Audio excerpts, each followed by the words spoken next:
لیکن چونکہ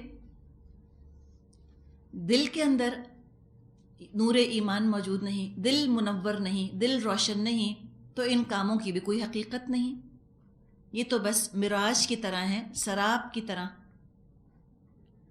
دنیا میں سراب ایک دھوکہ ہے، اسی طرح ان کی نیکیاں ایک دھوکہ ہے ان کے لیے۔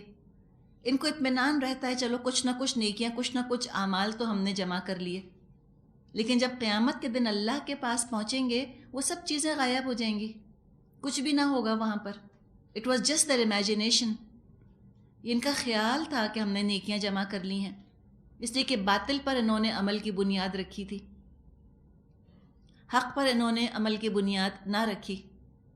بالکل جیسے کوئی پیاسا ہوتا ہے جو ریگستان میں سفر کر رہا ہوتا ہے، پیاس کی شدت کی وجہ سے اس کو یوں محسوس ہوتا ہے کہ جیسے آگے پانی کی نہریں بہہ رہی ہیں، درختوں کے سائے ہیں، وہاں پہنچتا ہے تو کچھ بھی نہیں ہوتا۔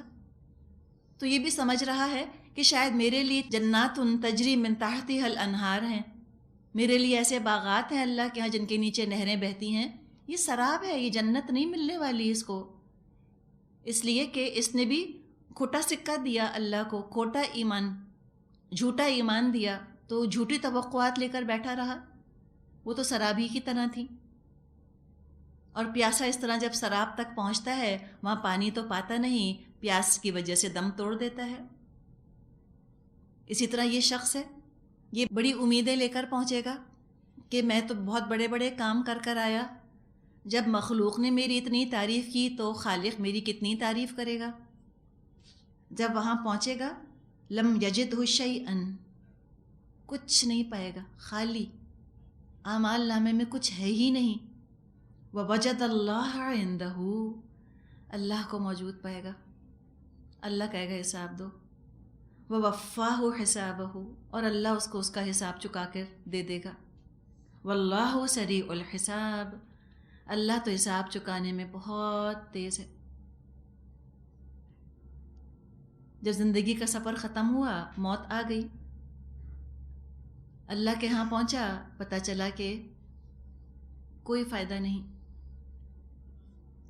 ہمیشہ کے لیے پیاسا رہ جائے گا، نہ حشر میں کوثر سے سیراب ہوگا، اور نہ آگے جہنم میں کوئی ٹھنڈا پانی اس کی پیاس بجھانے کے لیے ہوگا۔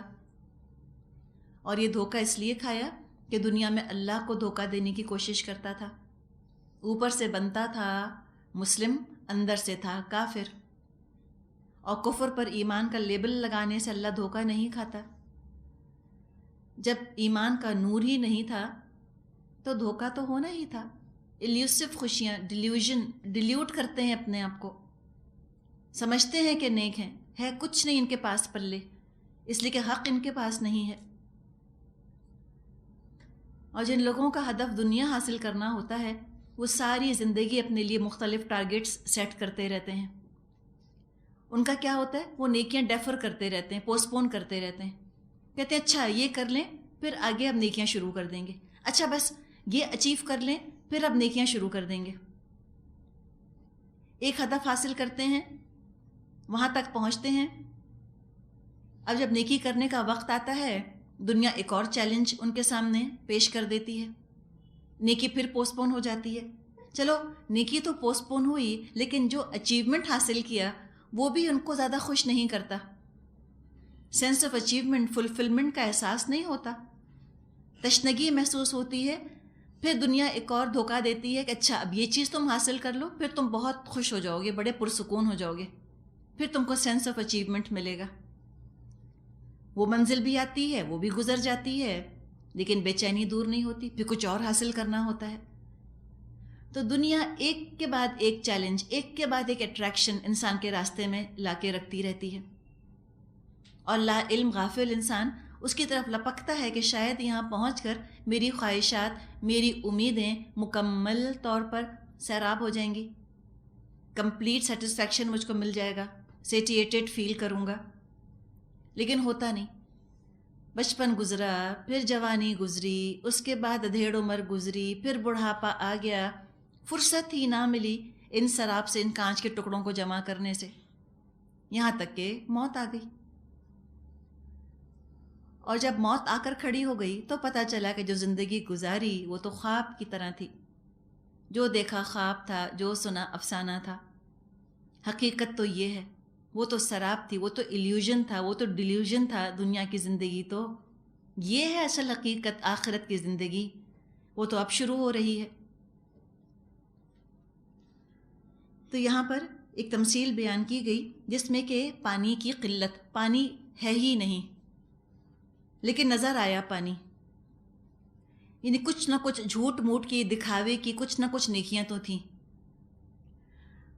تو پانی کی قلت اور روشنی کی زیادتی، یہ دو چیزیں یہاں محسوس ہو رہی ہیں نا۔ مراج اسی طرح بنتا ہے، جب کہ دھوپ آ کر ٹکراتی ہے کسی سطح کے ساتھ تو پھر مراج بنتا ہے۔ تو پانی بالکل نہیں لیکن روشنی بہت زیادہ، یعنی علم تھا ان کی زندگی میں لیکن انہوں نے علم سے فائدہ نہ اٹھایا، علم نے ان کو جھوٹی تسلیاں دی، انہوں نے اللہ کی رحمت کا غلط مطلب لے لیا، اور کوئی اعمال کی تری تراوٹ ان کی زندگی میں نہ تھی۔ اپنے علم کو انہوں نے عمل سے سیراب کیا ہی نہیں، اس روشنی سے کوئی فائدہ نہ اٹھایا۔ جیسے کہ ہم نے یہاں دیکھا، بغیر پانی کے روشنی بھی تباہ کن ہو جاتی ہے نا، سراب بن جاتی ہے۔ اسی طرح بغیر عمل کے علم کتنا بھی ہو وہ تباہ کن ہوتا ہے، وہ انسان کو جھوٹی توقعات، جھوٹی امیدوں میں ڈال دیتا ہے۔ ایک یہ مثال ہوئی۔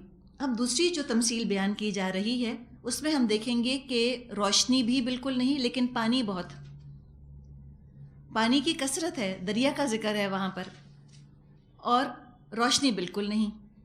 اندھیروں کا ذکر ہم پڑھیں گے، شرک کے، کفر کے، شک کے اندھیرے، جھوٹے انسانی فلسفوں کے، جھوٹے انسانی نظریات کے اندھیرے۔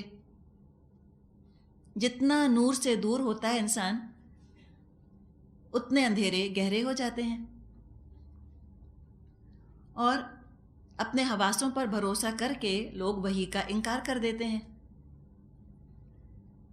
اب دیکھیں نا، ایک تو سراب کا ذکر تھا، آنکھوں سے نظر آیا کہ پانی ہے اور درخت ہے لیکن نظروں نے دھوکہ دیا، حواس دھوکہ دیتے ہیں انسان کو۔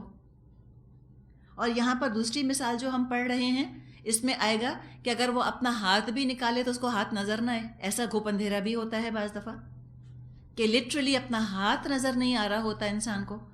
تو جو لوگ حواسوں پر اتنا بھروسہ کرتے ہیں، اپنے 5 سینسز پر، اور وہ وحی کا انکار کرتے ہیں اس لیے کہ ان کے حواسوں نے جو ہے ویریفائی نہیں کیا وحی کی تعلیمات کو، وہ خود بہت بڑے دھوکے کے اندر ہیں، وہ دھوکہ کھا کر بیٹھے رہے۔ اب یہاں پہ ذکر کیا گیا آیت نمبر 40 میں، او کظلمات فی بحر اللجی، یا پھر ان کی مثال ایسی ہے جیسے گہرے سمندر میں اندھیرا، ظلمات فی بحر اللجی، لجی، لجا یا لجو کا مطلب ہوتا ہے گہرائی، بہت ڈیپ سی ہے، یعنی سمندر کے اندر کی گہرائیوں کا ذکر کیا جا رہا ہے۔ تو وہ خود بڑا اندھیرا، وہاں پر روشنی پینیٹریٹ نہیں کرتی، ایک حد تک ہی آتی ہے، یہ تو گہرے سمندر کی بات کی گئی۔ پھر کیا ہوا، یغشاہ موجن، اس گہرے سمندر کے اوپر ایک موج آ رہی ہے، ایک ویو ہے اس کے اوپر، من فوقہ موجن، اس کے اوپر ایک اور ویو ہے، یعنی گہرے سمندر کی بات ہے نا، ڈیپ سی کی بات کی جا رہی ہے۔ تو کوئی روشنی کی رمق نہیں آ رہی، اتنی گہرائی کے اندر ہے، یعنی گمراہی اتنی گہری ہو چکی ہے، اندھیرے اتنے زیادہ ہیں۔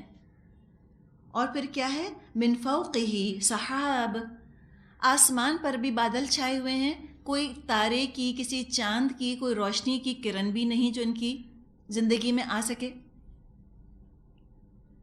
یہ مثال سن کر ایک فرینچ جنرل تھا، اس نے پوچھا کہ کیا محمد نے کبھی سمندر کا سفر کیا صلی اللہ علیہ وسلم؟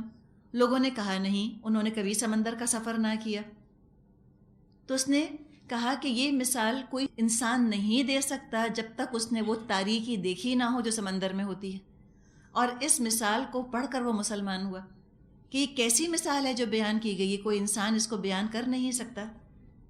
تو امیجن آپ کریں نا کہ ڈیپ سی موج پر موج چڑھی ہے اور اوپر آسمان بھی تاریک، بالکل کوئی روشنی کی کرن ہے جو نہیں آتی. ظلمات بعضها فوق بعض، اندھیروں پر اندھیرے، گہرے اندھیرے. اذا اخرج یدہ لم یکد یراہا، اگر وہ شخص اپنا ہاتھ نکالے اس کو بھی نہ دیکھ پائے کہ ناک کے سامنے جو حقائق ہیں موٹے موٹے وہ نظر نہیں آتے، تو پھر باریکیاں اور اللہ کی معرفت وہ کہاں اس کا نصیب. وَمَن لَّمْ يَجْعَلِ اللَّهُ لَهُ نُورًا فَمَا لَهُ مِن نور، جسے اللہ نور نہ بخشے اس کے لیے پھر کوئی نور نہیں، کوئی نور نہیں. اتنے محروم، اتنے بدقسمت وہ لوگ کہ جن کی زندگی میں اللہ کی روشن آیات نہیں جگمگا رہی، جو ان کی رہنمائی نہیں کر رہی. یہ کفر کی وہ حالت ہے کہ کوئی جھوٹ موٹ کی نیکی بھی نہیں ہے. من موجی قسم کے لوگ بس موج میں آ گئے اور کر گئے جو کام. ان کی زندگی میں کوئی عروۃ الوثقیٰ موجود نہیں، اللہ کا نام ہی نہیں، کوئی مضبوط کنڈا ہی نہیں. خود کو زندگی کے حوالے کیا ہوا ہے، جیسے کوئی شخص خود کو سمندر کی لہروں کے حوالے کر دے. جیسا وقت، جیسا حالات کا رخ، جدھر زندگی بہا کر لے جائے چل پڑتے ہیں. کسی مضبوط عقیدے کی بنیاد پر زندگی نہیں گزار رہے، اللہ رسول سے دور کا بھی واسطہ نہیں، اندھیروں پر اندھیرے. کہتے ہیں زندگی خشک ہو جائے گی، ڈرائی ہو جائے گی اگر ہم نے دین کا علم حاصل کر لیا. رنگینی کی تلاش میں گناہوں میں ڈوبے ہوئے. لیکن ایسے لوگوں کو نا امیدی کے سوا اور غم اور مایوسی اور ڈپریشن کے اندھیروں کے سوا کچھ نہیں ملتا. حقیقت یہ ہے. افسوس کیا کہ اللہ کے نور سے آنکھیں چرائی تھیں کہ زندگی بڑی روشن ہو جائے گی، زندگی بہت پر لطف ہو جائے گی، وہ بھی نہ ملا. دنیا کی زندگی بھی نہ سنوار سکے، اس سے بھی لطف نہ اٹھا سکے، وہ بھی انجام بڑا خراب ہوا. کوئی سکون نہ ملا ان کو، جس کی تلاش میں یہ دین سے منہ موڑ کر بیٹھے رہے. تو اپنے اندر بھی کوئی طلب نہیں، اوپر سے قریبی رشتہ داروں میں یا قریب کے دوستوں میں بھی کوئی ایمان کی امید کی کرن دکھانے والا نہیں. ماں کے پیٹ کے اندھیرے سے نکلا تو ایمان کے نور سے آری ماں کی گود ملی. ایسی ماں جو خود غافل، خود اندھیروں میں ڈوبی ہوئی. اس کے بعد آس پاس ایسے لوگوں میں گھرا رہا جن کے اپنے اندر مکمل تاریکی. ماحول بھی چاروں طرف ایسا تھا کہ کوئی اگر ایمان کی بات کرے، اللہ کا ذکر کرے تو لوگ وہیں بلاک کر دیں، وہیں ہٹا دیں اس کو کہ چھوڑو چھوڑو ان باتوں میں مت آنا. ہر طرف سے نور بلاک ہو جاتا ہے، پہنچتا ہی نہیں اس تک. ظلمات بعضها فوق بعض،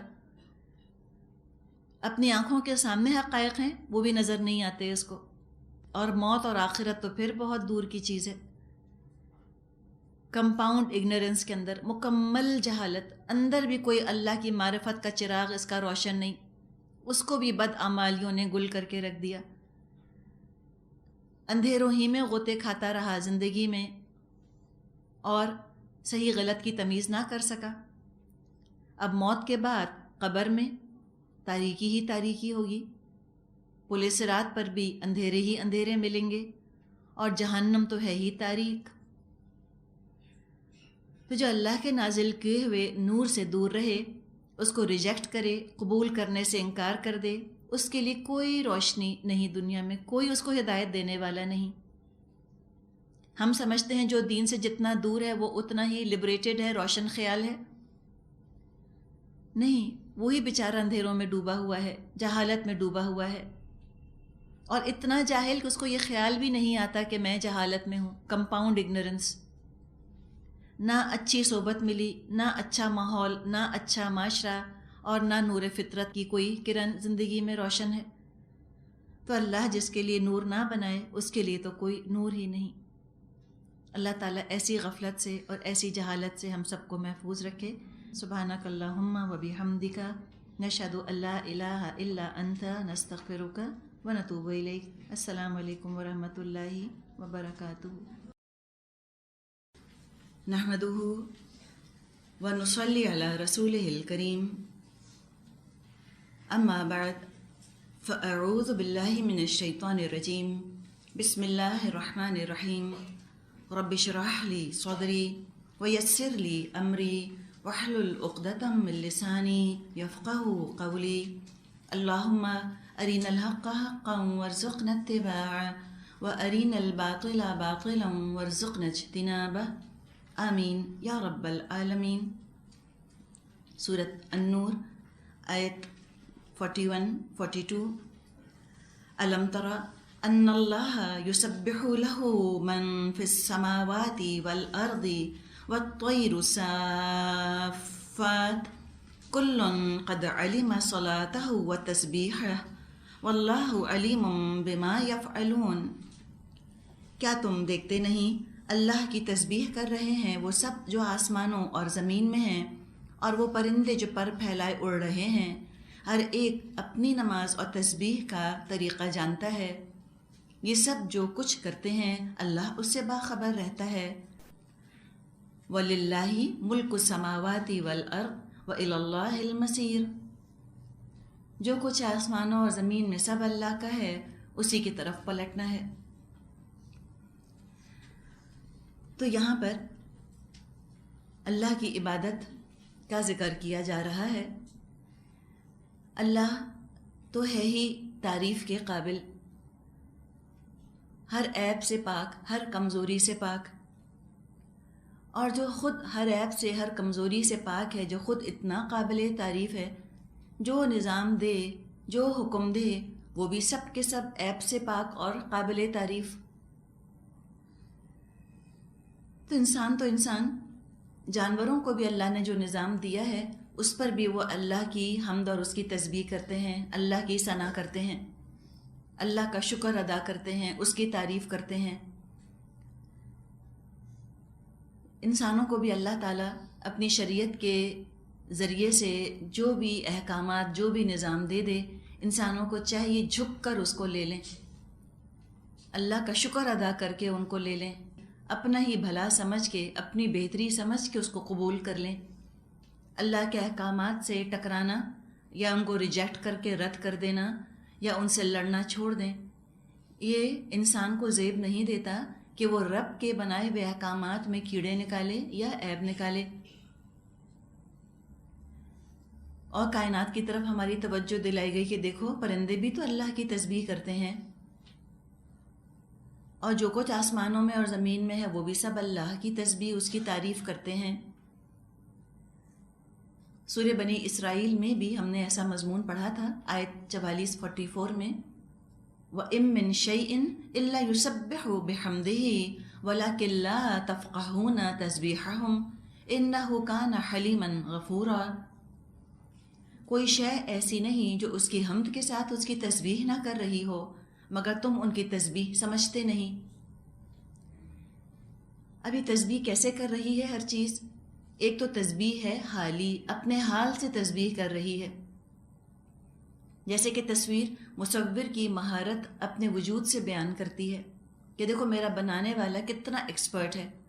اسی طرح کائنات کا ذرہ ذرہ، چپا چپا اپنے بنانے والے کی حمد کر رہا ہے، اپنے وجود سے، اپنی ایگزسٹنس سے، کیسے اللہ تعالیٰ نے اس کو تخلیق فرمایا۔ اور یہ بھی عین ممکن ہے کہ وہ قولی تسبیح بھی کرتے ہوں، کوئی اللہ نے ان کو زبان بھی دی ہو جس سے کہ وہ تسبیح کرتے ہوں۔ مثال کے طور پہ ہم نے سورہ رعد میں پڑھا تھا بادلوں کے گرجنے کے بارے میں کہ یسبح الرعد بحمدہ، بادلوں کی گرج اس کی حمد کے ساتھ اس کی پاکی بیان کرتی ہے۔ اسی طرح باقی مخلوقات، درخت، پتے، ایٹمز اللہ کی حمد بیان کرتے ہوں گے، سنگل سیل امیبا، بیکٹیریا۔ واللہ عالم اللہ تعالیٰ نے اپنی مخلوق کو کیا زبان سکھائی ہے، کس طرح سے وہ اپنے رب کو یاد کرتے ہیں۔ صلاۃ کا بھی ذکر کیا گیا، کل قد علم صلاتہ و تسبیحہ، سب نے جان لی اپنی نماز اور اپنی تسبیح۔ نماز دراصل ایک طرح سے فرما برداری کا مکمل اظہار ہے اللہ کے سامنے۔ ہم وہی پوزیشن اختیار کرتے ہیں، ہم وہی حرکات، وہی ایکشنز کرتے ہیں، ہم ایگزیکٹلی بالکل منوعن بالکل وہی کچھ بولتے ہیں جو ہم سے بولنے کو کہا گیا. جیسے کھڑے ہونے کو کہا گیا ویسے کھڑے ہوتے ہیں، جو کرنے کو کہا گیا بالکل ویسے ہی کرتے ہیں.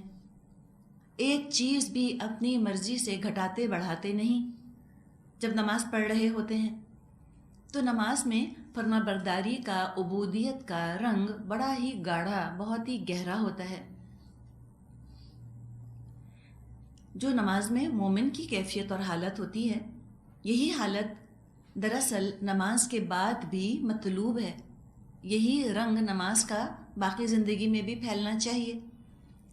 حالت نماز تو ہر وقت برقرار نہیں رہ سکتی، لیکن کیفیت نماز والی یہ مطلوب ہے. یہ ایکسپیکٹڈ ہے مومن سے کہ جب وہ جانماز سے اٹھے گا تو پھر وہ اللہ ہی کو راضی کرنے والے اعمال، افعال، الفاظ پر اکتفا کرے گا، گناہوں سے بچے گا.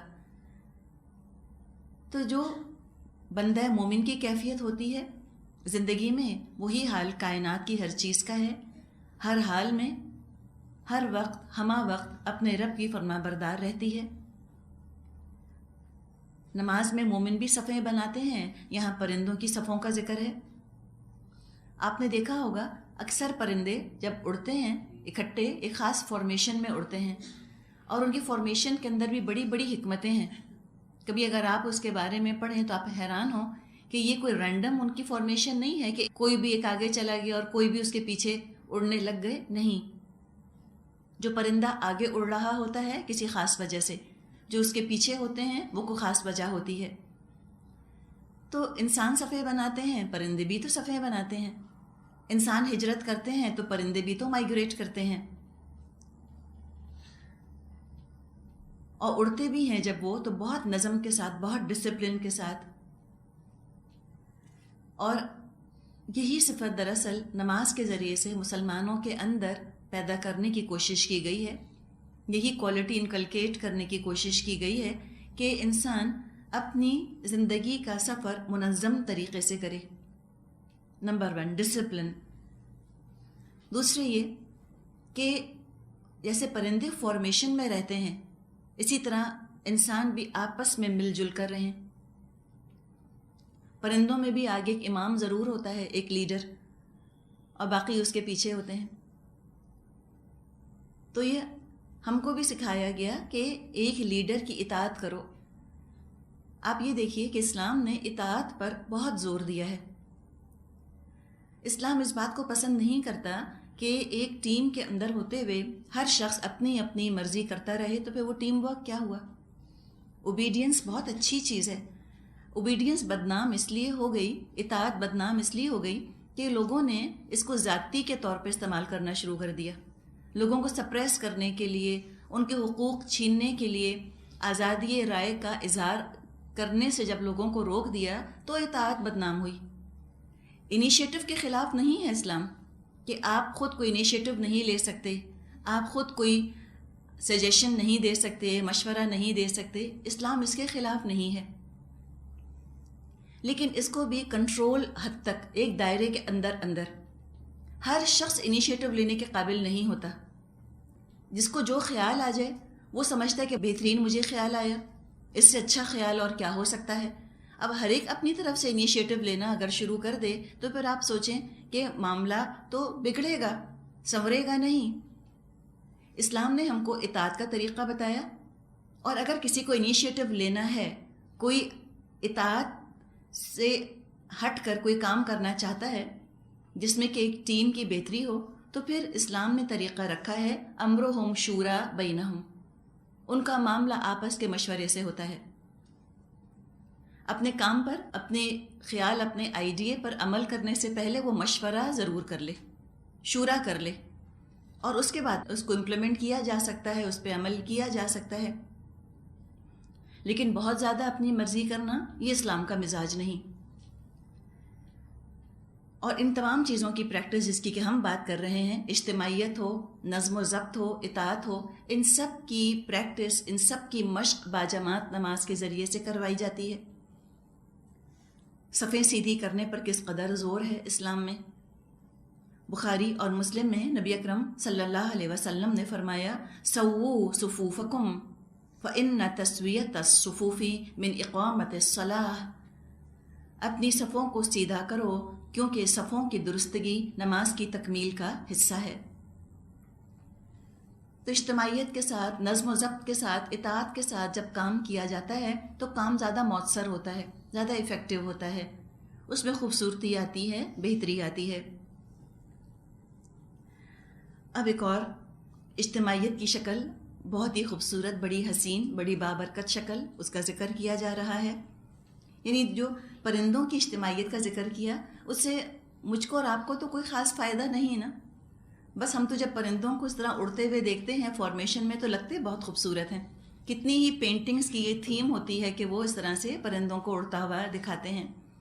اب ایک اور اجتماعیت کی طرف اشارہ کیا جا رہا ہے جو انسانوں کے لیے انتہائی بابرکت، انتہائی مفید ثابت ہوتی ہے، یہ اجتماعیت۔ آیت 43، الم ترى، کیا تو نے نہیں دیکھا؟ یہ الم ترى کا انداز بڑا ہی خوبصورت ہے۔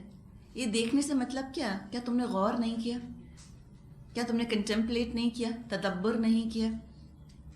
الم ترى، کیا نہیں تو نے دیکھا؟ ان اللہ، بے شک اللہ، یزجی سحاباً، بادلوں کو آہستہ آہستہ چلاتا ہے، ثم یؤلف بینہ، پھر اس کے ٹکڑوں کو باہم جوڑ دیتا ہے، ثم یجعلہ رکاماً، پھر ان کو سمیٹ کر تہ بتہ جمع کرتا ہے، فتر الودق، پھر تو دیکھتا ہے بارش کے قطروں کو، یخرج من خلالہ، ٹپکتے چلے آتے ہیں ان کے درمیان سے، وَيُنَزِّلُ مِنَ السَّمَاءِ مِن جِبَالٍ فِيهَا مِن بَرَدٍ فَيُصِيبُ بِهِ مَن يَشَاءُ وَيَصْرِفُهُ عَن مَّن يَشَاءُ يَكَادُ سَنَا بَرْقِهِ يَذْهَبُ بِالْأَبْصَارِ، اور وہ آسمان سے ان پہاڑوں کی بدولت جو اس میں بلند ہیں اولے برساتا ہے، پھر جسے چاہتا ہے ان کا نقصان پہنچاتا ہے اور جسے چاہتا ہے ان سے بچا لیتا ہے، اس کی بجلی کی چمک نگاہوں کو خیرہ کیے دیتی ہے۔ آیت 44، یقلب اللہ اللیل والنہار ان فی ذلک لعبرۃ لأولی الابصار، رات اور دن کا الٹ پھیر وہی کر رہا ہے، اس میں ایک سبق ہے آنکھوں والوں کے لیے۔ یوسجی، زا جیم واو کا مطلب ہوتا ہے آہستہ آہستہ دھکیلنا، پش کرنا۔ صحاب اس میں جمع ہے، کلیکٹیو ناؤن، صحبتن کی جمع ہے، صحبتن کہتے ہیں بادل کو۔ رکامہ، را، کاف، میم مادہ ہے، ایک دوسرے کے اوپر رکھی ہوئی چیز، پائل اپ کرنا کسی چیز کو، تہ بتہ جمع کرنا۔ ودق، یہ لفظ بھی آپ کو بس یہیں پر ملے گا پورے قرآن میں، سورہ نور میں کہیں اور نہیں ملے گا اس کے علاوہ۔ واو دال قاف بارش کے قطروں کو کہتے ہیں، دھیمی اور لگاتار بارش، یعنی موسلا دھار نہیں بلکہ دھیمی دھیمی بارش جو برستی رہتی ہے، ہلکے ہلکے۔ اب یہ بارش جو کہ دھیمی دھیمی نرم نرم بارش ہوتی ہے، بڑی مناسب، بڑی متناسب، بڑی معتدل، اس کا کتنا فائدہ پہنچتا ہے انسانوں کو، اس کا پہلے پروسیس بتایا گیا، اور کیا خوبصورت پروسیس ہے۔ پہلے کیا ہوتا ہے، اللہ تعالیٰ یوزجی سحاباً، دھیرے دھیرے دھکیلتا ہے بادلوں کو، ہوائیں چلتی ہیں اور ایک طرح کے بادلوں کے جو بکھرے ہوئے ٹکڑے ہوتے ہیں ان کو جوڑتی ہیں، جمع کرتی ہیں۔ اب ذرا اس کو آپ ذہن میں رکھیے، اور جو اسلام کی برکت نبی اکرم صلی اللہ علیہ وسلم کے زمانے میں ظاہر ہوئی اس کو بھی ذہن میں رکھیے۔ یہ ہوائیں کیا ہیں؟ ہوائیں جو دھکیلتی ہیں، اسی طرح پیغام ہوتا ہے، پیغام بھی تو ہواؤں کی دوش ہی پر سفر کرتا ہے نا، ایک سے دوسرا، دوسرے سے تیسرا پیغام لے کر چلتا ہے۔ جس طرح ہوائیں بادلوں کو جمع کرتی ہیں، اسی طرح اسلام کا پیغام لوگوں کو جمع کر لیتا ہے۔ نبی اکرم صلی اللہ علیہ وسلم کا پیغام مکے سے ابھرا، آغاز اس کا ہوا اور 4 سو پھیل گیا۔ سلمان فارسی آ کر جمع ہو گئے، صہیب رومی آ گئے، بلال حبشی آ گئے، کوئی بنو ہاشم کا آ گیا، کوئی انصار کا آ گیا، اور کوئی اوس کا آ گیا، کوئی خزرج کا آ گیا، کوئی یہودی تھا اس تک پیغام پہنچا وہ آ گیا، مشرک تھے ان تک پیغام پہنچا وہ آ گئے، اہل کتاب میں سے کوئی عیسائی تھا اس تک پیغام پہنچا وہ آ گیا۔ تو آپ دیکھیں کہ ایک پیغام نے ایک جیسے لوگوں کو، جن کے دل ایک جیسے تھے تو بکھرے ہوئے، کوئی کہیں تھا کوئی کہیں تھا، ان سب کو اس پیغام نے کھینچ لیا۔ یہ اپنی اپنی جگہ بھی مسلمان ہو سکتے تھے، لیکن اس سے وہ برکت، وہ فائدہ دنیا کو حاصل نہ ہوتا جو ان کی اجتماعیت کی وجہ سے حاصل ہوا۔ جس طرح بادل کے ٹکڑے جڑتے ہیں، کوئی کہیں سے آتا ہے کوئی کہیں سے، بالکل اسی طرح امت بھی بنتی ہے۔ امت ایک نسل کا نام نہیں، مسلمان جو ہیں امت ہیں۔ امت کہتے ہیں ہم مقصد لوگوں کو، اما یؤمو کا مطلب ہوتا ہے ارادہ کرنا۔ وہ لوگ جن کا کہ ارادہ، جن کا نصب العین، جن کا مقصد حیات، ایم آف لائف ایک ہو، وہ امت ہوتے ہیں۔ اور یہ پیغام ایسی کشش اپنے اندر رکھتا ہے کہ جن کے دل ایک جیسے ہوتے ہیں، یعنی قلب سلیم جن کے ہوتے ہیں، یہ پیغام ان سب دلوں کو جوڑ دیتا ہے، چاہے فاصلہ کتنا بھی ہو۔ اور اگر یہ سارے بکھرے ہوئے لوگ ایک جگہ جمع ہو جائیں پھر بڑی برکت ہوتی ہے۔ جیسے یہ بکھرے ہوئے بادلوں کے ٹکڑے ہواؤں کے چلنے سے یہ جمع ہو جاتے ہیں، پھر یہ بڑے بڑے بادل بنتے ہیں۔ تو آپ دیکھیں ثم یؤلف بینہ، کتنی پیاری بات ہے۔ پھر اللہ ان بادل کے ٹکڑوں میں الفت پیدا کر دیتا ہے۔ الفت کا مطلب کیا؟ جوڑ دینا۔ یہ جوڑ دیتا ہے اللہ ان کو۔ اگر آپ کو یاد ہو، ہم نے یہ مضمون پڑھا تھا سورہ انفال میں کہ اے نبی صلی اللہ علیہ وسلم، آپ ساری دنیا کی دولت بھی خرچ کر دیتے تو آپ ان کے دلوں میں الفت پیدا نہیں کر سکتے تھے، یہ تو اللہ ہے جس نے کہ ان کے دلوں کے اندر الفت پیدا کر دی۔ تو مسلمانوں کے دلوں کو اٹریکٹ کرنے والی چیز تو ہوتی ہے ایمان، کھینچنے والی چیز ہے ایمان۔ کھنچ کر آ کے پھر جڑنا بڑا ضروری ہے۔ جب تک دل جڑیں گے نہیں آپس میں، وہ برکت نہیں آئے گی۔ اور دلوں کو جوڑنے والی چیز الفت ہے۔ ایک دفعہ اللہ کی محبت پیدا ہو جائے تو پھر آسان ہو جاتا ہے کہ اللہ سے محبت کرنے والے آپس میں ایک دوسرے سے محبت کرنے لگ جائیں۔ اور یہ ہونا چاہیے، انتہائی مطلوب ہے، انتہائی پسندیدہ ہے کہ ان کے دلوں میں ایک دوسرے کے لیے الفت ہو، محبت ہو۔ نبی اکرم صلی اللہ علیہ وسلم نے ارشاد فرمایا، یعنی مضمون اس حدیث کا یہ ہے کہ مومن تو الفت کا اور محبت کا مرکز ہوتا ہے۔ وہ الفت کرتا بھی ہے، اس سے الفت کی بھی جاتی ہے۔ اور آپ نے اس بات پر بھی زور دیا ہے کہ جب تجھے اپنے کسی مومن بھائی سے محبت ہو، اس کو بتا دے کہ مجھے تجھ سے محبت ہے۔ تو ہم ایک دوسرے سے اظہار محبت کیا کریں، مومن مومن سے اظہار محبت کرے، بتائے۔ اس میں کیا ہوتا ہے کہ دل کھلتا ہے اگلے انسان کا بھی، غلط فہمیاں دور ہٹتی ہیں۔ دلوں کا تزکیے کا ایک ذریعہ الفت کا اظہار بھی ہے۔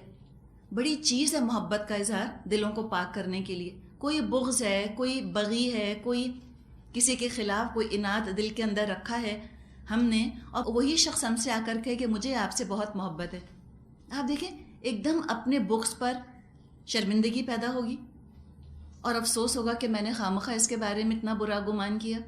تو بہت سے دل کی بیماریوں کا علاج محبت کا اظہار ہے، اور نبی اکرم صلی اللہ علیہ وسلم نے اس کی حوصلہ افزائی فرمائی ہے۔ اس طرح تحفوں کا لین دین، یہ بھی دلوں کے اندر الفت پیدا کرتا ہے۔ چھوٹی چھوٹی چیزوں میں ایک دوسرے کا خیال، ایک دوسرے کے جذبات کا احساس، یہ چیز بھی دلوں کے اندر الفت پیدا کرتی ہے۔ تو یہ دعا ضرور کرنی چاہیے کہ اللہم الف بین قلوبنا، اللہ ہمارے دلوں میں تو الفت پیدا فرما دے۔ آج مسلمانوں کے پاس کیا نہیں، سب کچھ ہے، دنیا کی ہر نعمت ہے، نہیں ہے تو الفت نہیں ہمارے اندر۔ دشمنی کھا گئی ہے نا، ہم کو پھاڑ دیا ہے دشمنی نے، غصے نے۔ ایک اور محبت کی طاقت یہ ہوتی ہے کہ محبت غصے کو ٹھنڈا کرتی ہے۔ بچوں پہ ہم دیکھیں، کتنا بھی آپ کو اپنے بچے پر غصہ آ رہا ہو، ٹھیک ہے، اور وہ بچہ آپ سے لپٹ جاتا ہے، آ کے آپ کے گلے میں باہیں ڈالتا ہے، چومتا ہے، پیار کرتا ہے ماں کو، ماں ہنس دیتی ہے نا، غصہ ایک دم دور ہو جاتا ہے نا. پہلے تو ہم دھکیلتے ہیں کہ ہٹو، دور ہٹو، میں نہیں بات کرتی، تو وہ لپٹے رہتے ہیں، پھر آپ بھی ہنسنے لگتی ہیں. تو یہ محبت کا اظہار غصے کو بھی دور کرتا ہے. ایسا لگ رہا ہے کہ آج کل ہم میں آپس میں محبت کا اظہار بہت کم ہو گیا، اسی لیے غصہ ہمارا بہت بڑھ گیا ہے. We are very angry people. ہم بہت اریٹیٹ ہوتے ہیں بہت جلدی، بہت زیادہ ناراض ہوتے ہیں. تو اس غصے کی آگ کو محبت کی ٹھنڈک سے ختم کرنے کی ضرورت ہے. محبت دلوں کو جوڑنے والی چیز ہے. تو اللہ نے ثم یؤلف بینہ، اللہ نے ان کو آپس میں جوڑ دیا. ثم یجعلہ رکاما، پھر اللہ نے ان کو تہ بتہ لگا دیا، پھر ان کی فارمیشن کر دی. خود معاشرے کے اندر ایک طرح کی فارمیشن ہو جاتی ہے، اور خود لوگ ایک طرح سے سمجھیں کہ صف بندی کر لیتے ہیں تقوی کے لحاظ سے، علم کے لحاظ سے، اور مختلف خوبیوں کے لحاظ سے. نبی اکرم صلی اللہ علیہ وسلم کو مدینہ کے معاشرے میں کوئی ڈکلیئر کرنے کی ضرورت پیش نہیں آئی تھی کہ ابو بکر تم میں سب سے اچھے ہیں. خود بخود یہ درجہ بندی، خود بخود کہ یہ افضل ترین ہے، اور اس کے بعد ان کا درجہ، ایک طرح سے فارمیشن خود بخود ہو جاتی ہے نا. جیسے کلاس میں آپ دیکھیے، یہ آپ کی کلاس ہے، اس میں ہم نے کبھی کوئی رزلٹ اناؤنس نہیں کیے. ہم نے کبھی اناؤنسمنٹ نہیں کیا کہ فلاں اسٹوڈنٹ جو ہیں وہ فرسٹ آ رہی ہیں اور فلاں جو ہیں وہ سیکنڈ آ رہی ہیں، فلاں پڑھنے میں بہت اچھی ہیں، فلاں پڑھنے میں اچھی نہیں. یہ کبھی نہیں کیا. اس لیے نہیں کیا کہ اسلام پسند نہیں کرتا اس طرح سے کسی کی خوبی کو اتنا زیادہ نمایاں کرنا. لیکن آپ کو خود تو علم ہے ہی نا، آپ کو علم ہے کہ اچھا کون زیادہ ذہین ہے، کون ذرا تھوڑے سے کمزور ہیں. تو یہ فارمیشن خود بخود ہو جاتی ہے، اور یہ اچھا ہوتا ہے. اس میں یہ ہوتا ہے کہ جن کے پاس زیادہ تقویٰ ہو، زیادہ علم ہو، زیادہ ذہن ہو، پھر لوگوں کے لیے وہ ایک طرح سے رجوع کرنے کے مرکز بن جاتے ہیں. لوگ ان کے پاس جاتے ہیں اور ان سے وہ ان کا علم یا ان کا جو بھی ان کے اندر خوبی ہوتی ہے اس سے وہ فیضیاب ہوتے ہیں. تو اسی طرح اللہ نے بادلوں کو ایک دوسرے پر تہ بتہ لگایا، جمع کیا. پھر کیا ہوا؟ فترا، تو دیکھے گا الودق، بارش کے قطروں کو، یخرج من خلالہ، اس کے درمیان سے ٹپکتے چلے آ رہے ہیں. بادل بنتے ہیں، پھر ان بادلوں سے بڑی برکت والی دھیمی دھیمی ہلکی ہلکی بارش برسنے لگتی ہے، ٹپکنے لگتی ہے. تو جب مومن اس طرح سے جمع ہو جاتے ہیں، ایسے ان کے دل جڑ جاتے ہیں، ایسے وہ اپنی چیزوں کو شیئر کرتے ہیں، اپنے ریسورسز پول کر لیتے ہیں، اجتماعیت ان کے اندر پیدا ہو جاتی ہے، اس کے بعد پورا ماحول، پورا معاشرہ اس خیر اور اس برکت سے فیضیاب ہونے لگتا ہے. ٹیلنٹس جمع ہو جاتے ہیں، ٹیم ورک شروع ہوتا ہے، اور فائدہ ہی فائدہ مخلوق کو پہنچتا ہے، برکت ہی برکت ہر طرف نظر آتی ہے. لیکن کوئی تو بارش کا پہلا قطرہ بھی بنتا ہے نا. آپ کو اگر یاد ہو، ایک نظم ہے حالی کی کہ ہر قطرے کے دل میں تھا یہ خطرہ، ناچیز ہوں میں حقیر قطرہ، کیا زمین کی بجھاؤں گا پیاس، اپنا ہی کروں گا ستیہ ناز. بڑی لمبی سی ایک نظم ہے، پوری ہم کو یاد کروائی گئی تھی اسکول میں. تو واقعی ہوتا کیا ہے، بارش کا پہلا قطرہ بننا مشکل کام ہے. انسان سوچتا ہے اس بارش کے چھوٹے سے قطرے کی طرح کہ صرف میرے کرنے سے کیا ہوگا. اب آپ امیجن کریں بارش کے ایک قطرے کو اور زمین کی وسعت کو، وہ کیا کر لے گا؟ وہ زمین کی پیاس بجھائے گا؟ اتنا سا قطرہ، اتنی پیاسی، اتنی گرم زمین، قطرہ تو گرے گا زمین پر، ایویپوریٹ ہو جائے گا، نام و نشان اس کا مٹ جائے گا، پتہ ہی نہ چلے گا کہاں برسا تھا. اسی طرح جب گناہوں کی گرمی سے زمین تپنے لگتی ہے، اور اس میں جب اس طرح مومن کے دل کے اندر درد پیدا ہوتا ہے، اور دنیا والوں کے لیے ہمدردی اس کے دل میں آتی ہے، اور وہ چاہتا ہے کہ میں کوئی کام کروں جس سے کہ گناہوں کی ظلمت، گناہوں کی گرمی، اس سے لوگوں کو نجات ملے. اس کے دل میں ڈر ضرور پیدا ہوتا ہے کہ صرف میرے کرنے سے کیا ہوگا، میں اکیلا کیا کر لوں گا. لیکن کر کے تو دیکھے، ایک قطرہ ہوتا ہے، ایک پروسیس پورا شروع ہو جاتا ہے. ٹپکتا تو پہلے ایک ہی قطرہ ہے، اس کے بعد یوں ہم کہتے ہیں نا ایولانچ افیکٹ شروع ہو جاتا ہے، ایک کے بعد ایک کے بعد ایک پہ قطرے برسنے لگتے ہیں، پہ تیز بارش ہونے لگتی ہے. تو کسی کو تو پائنیئر بننا ہے، کسی کو تو رہنما بننا ہے، کسی کو تو لیڈ لینی ہے. کوئی تو ہوگا جو کہ پہلے سبقت کرے گا، اور جو آگے بڑھے گا، جو لوگوں کو راہ دکھائے گا، لوگوں کے لیے ایک راستہ ہموار کرے گا، ان کو میتھڈ سکھائے گا، جو پائنیئر ہوگا اس کا تو درجہ بڑا بلند ہے اللہ کے ہاں. السابقون السابقون اولئک المقربون. سبقت کرنے والے وہ تو بس آگے ہی نکل گئے، وہ تو مقرب ہو گئے. ایک دفعہ سلسلہ چل پڑے تو کام آسان ہو جاتا ہے. جو راستہ بنا رہے ہیں ان کی تو چونکہ مشکل بھی زیادہ ہے، دشواری بھی زیادہ ہے، اللہ کے ہاں ان کا اجر بھی بہت زیادہ ہے، درجہ بھی بڑا اونچا ہے. تو اس کے بعد ایک راستہ انسان دکھا دیتا ہے. پہلے چند لوگ کام کرتے ہیں، ان کی دیکھا دیکھی اور زیادہ، ان کی دیکھا دیکھی اور زیادہ، ایک ٹرینڈ پورا چل پڑتا ہے. لیکن شروعات تو چند ہی لوگوں سے ہوگی. تو یہ نہ دیکھے انسان کہ صرف میرے کرنے سے کیا ہوگا، بس کر جائے، وہ کر جائے اور اللہ قبول کر لے تو اس کی تو آخرت سنور گئی. تو فرمایا فَتَرَى الْوَدْقَ يَخْرُجُ مِنْ خِلَالِهِ. اور دیکھو کیسے قطرے ٹپکتے ہیں بادلوں کے بیچ بیچ میں سے. تو فائدہ پہنچانا ہو اگر خلق کو، اللہ کی مخلوق کو، تو بھی ٹیم ورک کی ضرورت ہے، ماڈریشن کی ضرورت ہے. کون سی بارش، کون سی اجتماعیت فائدہ مند ہوئی؟ جس میں کہ نرم نرم قطرے برسے، ہلکے ہلکی بارش برسی. اور کیا ہوتا ہے اگر ایکسٹریم پر چلے جائیں، اگر یہ اجتماعیت کسی ایکسٹریم کا شکار ہو جائے، بہت ریجڈ ہو جائے، بہت سخت ہو جائے، تو پھر کیا ہوتا ہے؟ جس طرح بادلوں کے جمع ہونے سے فائدہ مند بارش برستی ہے، وہاں انہی بادلوں کا درجہ حرارت ایک حد سے آگے بڑھ جائے تو دھیمی دھیمی بارش کے بجائے سخت اولے برسنے لگتے ہیں، لوگوں کو نقصان پہنچاتے ہیں. یہ اجتماعیت فائدہ مند نہ رہی، جن کو کہ ہم ہیل سٹونز کہتے ہیں. تو اللہ سے بار بار دعا کرنی چاہیے، اہدنا الصراط المستقیم، اللہ ہم کو درست راستے کی ہدایت دے. اللہ میں انتہا پسندی سے بچا لے، ایکسٹریمزم سے بچا لے. اور یہ ایکسٹریمزم یہ بھی اسلام کو پھاڑ ڈالنے والی چیز ہے. علی رضی اللہ عنہ کے دور سے اس ایکسٹریمزم کا آغاز ہو گیا تھا. خارجائٹس، ایکسٹریمسٹ گروپ وجود میں اسی وقت آ گیا تھا. اور انہی خارجیوں نے، انہی میں سے ایک ابن ملجم تھا جس نے کہ علی رضی اللہ عنہ کو شہید کیا. تو یہ حد سے بڑا ہوا تقوی، یہ بھی ایکسٹریم ہے. تقوی کا حیضہ، اپنے آپ کو انتہائی درجے کا پاکیزہ سمجھنا اور باقی تمام انسانوں کو گندا، برا اور گناہگار سمجھنا، اور نیکی کا معیار امپاسبل حد تک، ناممکن حد تک بلند کر دینا جس میں کہ عام انسان جس معیار تک نہ پہنچ پائیں. یہ چیز بھی انتہائی نقصان دہ ہے. ایک ایکسٹریم جاتی ہے انتہا کی طرف، انتہا سے زیادہ نیکی کی طرف، اور دوسری ایکسٹریم جاتی ہے کہ بالکل ہی نیکی کا معیار گرا دیا جائے، لورنگ دا بار، نماز روزے کو بھی ساقط کر دیا جائے، پردے کو بھی اٹھا کر باہر پھینک دیا جائے، اور سود کو بھی حلال کر دیا جائے. یہ دوسری ایکسٹریم، یہ بھی انتہائی نقصان دہ ہوتی ہے. تو یہاں پر یہ بات بیان فرمائی کہ دیکھو اللہ چاہے تو اسی بارش کو اولوں کی شکل دے دے اور برسا دے جس پر چاہے اور بچا لے جس کو چاہے. قریب ہے کہ بجلی کی چمک ان کی بصارت لے جائے، روشنی کی چمک. ایسا نہ ہو کہ یہ جو منافق ہیں ان کی آنکھیں ہی اندھی ہو کے رہ جائیں.